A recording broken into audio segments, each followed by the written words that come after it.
WWE is on fire right now. And that's because everyone's a flaming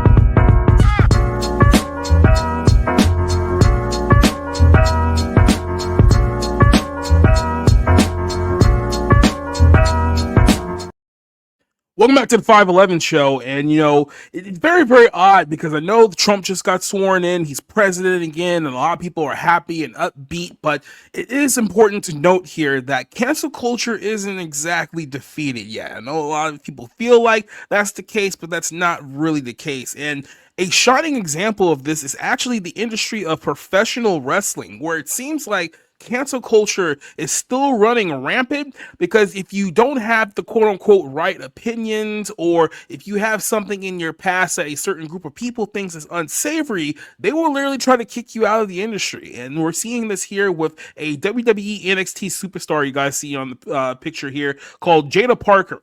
And Jada Parker found herself under the, ire of a lot of professional wrestling fans over a post that she liked regarding a recent decision regarding trans athletes. Yeah, that's all it took. So this whole thing started with an Instagram post that she had where she simply liked this little article right here. I guess you can call it article. It's Instagram. I don't know how Instagram works. It says that the U.S. House has passed a bill to ban transgender athletes from competing in women's and girls sports at federally funded schools. So this is a small little win here in the grand scheme of things for obviously trying to keep gendered sports actually gendered, which means that men can only compete with men and women can only compete with women. This was the post that was on social media, and you can see here Jada Parker on her official WWE account liked the post, and that's all that it took to upset a large group of people. Jada ended up getting a lot of heat about this. A lot of people on social media, especially on Twitter, started coming after her, calling her bigoted, calling her ignorant on her stance. And this is something that we have seen recently, fairly recently, in the WWE fan sphere.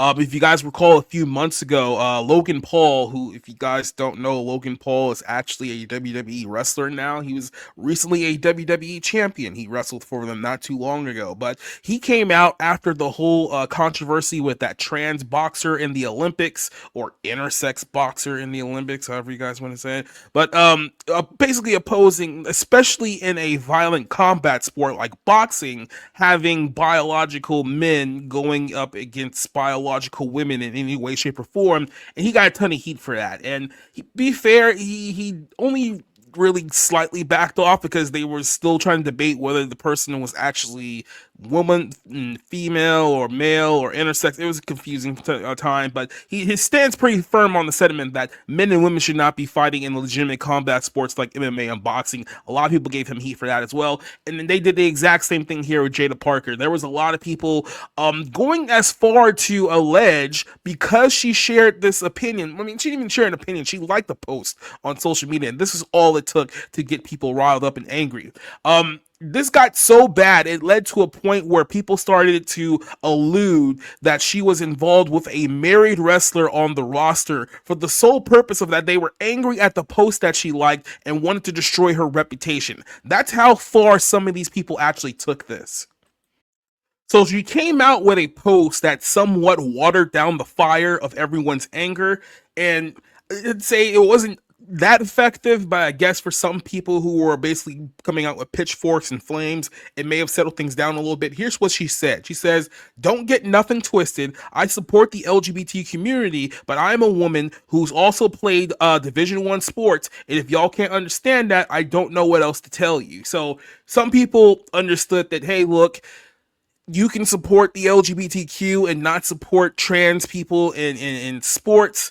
A lot of people view that as towing the line, quote unquote. So some people who were kind of defending her didn't really like the fact that, she gave a little ode to the LGBTQ to get the people off of her. But then again, she is a contracted wrestler with the WWE, and they have a lot of LGBTQ people working there at the time period as well. So if you come out openly in a company like that against this type of stuff, it certainly doesn't spell well for your career. And in the realm of professional wrestling, there isn't a lot of, let's just say, places for people who don't support a lot of largely left-wing policy positions. Now, to those of you who still think that pro wrestling's main fan base are like southern rednecks who still think that wrestling is real, you guys have probably been out of the loop here for about 3 to 4 decades, if we're being honest. Because if you look at the current modern wrestling fan base, the ones who are still actively watching pro wrestling from week to week,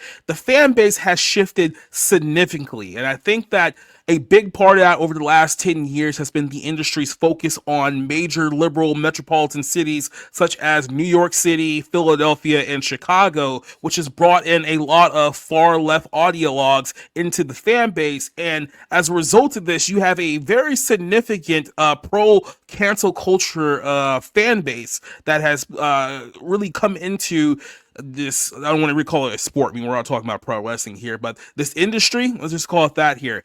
And one of the people who has been suffering a lot over the last few years is the woman that you see in this photo here, Tessa Blanchard, who has found herself in the ire of cancel culture over the last 5 years because 5 years ago, a group of women came out to allege of a racist incident that happened several years earlier in Japan before she was ever even in the company that she was involved with, but alleged that she apparently said the N-word to another female wrestler who is of African American descent or Afro-Spanish descent, I guess you could say as well.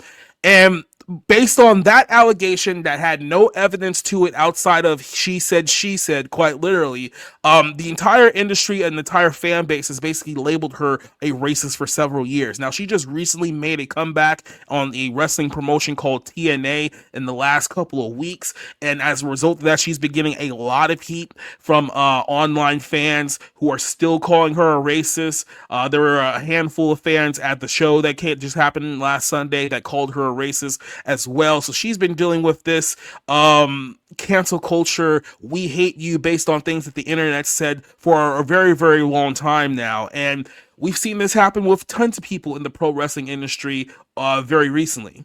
Hulk Hogan is another one who has drawn the ire of modern wrestling fans because of an incident that happened going back to 2007 now. I believe there was some sex tape that was released in 2007 where Hulk Hogan was caught recorded saying some very, very unsavory things, dropped the N-bomb a couple of times. The video didn't actually become public till 2015, and as a result of that, people have been labeling Hulk Hogan a racist ever since then. Now, Hogan has apologized for the comments that he's made in that tape, but of course that apology wasn't good enough because when do these people ever accept apologies for anything that they deem to be unsavory?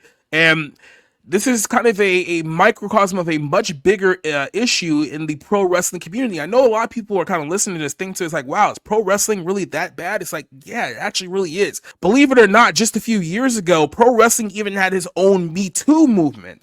And it was a movement that was called Speaking Out, hashtag Speaking Out, that occurred about 5 years ago, where multiple people came out and alleged of certain backstage incidents that hadn't happened with a numerous amount of wrestlers. A lot of those wrestlers actually lost their careers as a result of this. Joey Ryan was a popular professional wrestler about 5 years ago, and he got caught up pretty hard in the speaking out movement.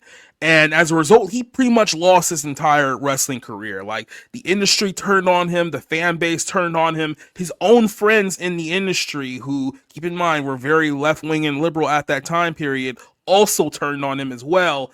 It got so bad for him that he tried to get a job at, I believe it was Universal Studios and in Los Angeles, try to kind of move away from the wrestling business. They found out he was working there and got him fired from that job. And like, this is how deep the cancel culture, especially in very, very deep left-wing circles, actually go. It's like, not only do they not want you to work at the industry that they have essentially taken over, they don't want you working or having a livelihood anywhere else at all. It's like once they've deemed you to be canceled by them, They just want you to, I don't know, go away at best, or, maybe, go away, if you know what I mean, at worst. This seems to be how far this whole thing has been taken. This is only a small window to a much bigger problem. So I want to get your guys' thoughts. What's your takes on this? And then what do you think about the story regarding Jada Parker and her controversy? Let me know in the comments below, and I'll see you guys in the next episode of the 511. See you guys later.